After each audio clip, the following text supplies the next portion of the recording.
So containment is this idea that you can focus your effort on control very much on the cases and their contacts. So you're not causing disruption to the wider population.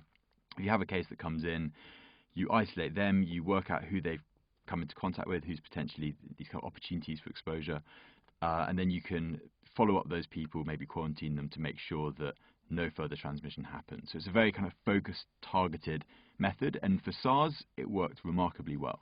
But I think for this infection, because some cases are going missed and being undetected, you've really got to be capturing a large chunk of people at risk. If a few slip through the net, potentially going to get an outbreak.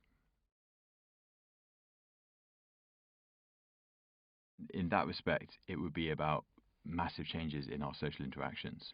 And so that would require, of the opportunities that could spread the virus, so these kind of close contacts, everybody in the population, on average, would be needing to reduce those interactions potentially by 2/3 to bring it under control. And so that might be through working from home, from changing lifestyle and kind of where you go and crowded places and dinners, and then of course these measures, things like school closures and other things that just attempt to reduce the social mixing of a population.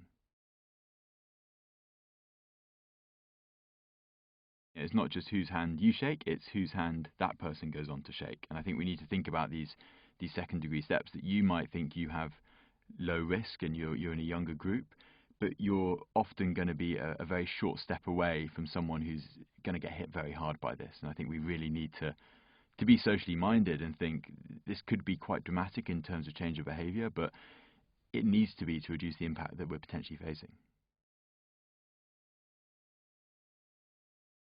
I think it's hard to pin down exactly, but I think one thing to bear in mind is that there's not so much evidence that this is a kind of aerosol and it goes really far, that it is reasonably short distances. So, I don't think it's the case that you're sitting a few meters away from someone and the virus is somehow going to get across. So I think it's those close-knit interactions, and it's why we're seeing so many transmission events occur in things like meals and really kind of tight-knit groups. Because if you imagine, that's where you can get virus out and onto surfaces and onto hands and onto faces, and it's really kind of situations like that we've got to think more about.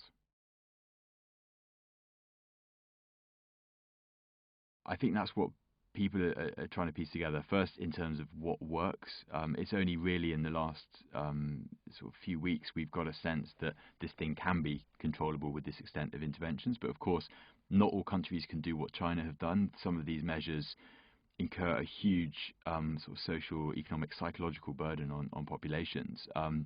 And of course, there's a time limit.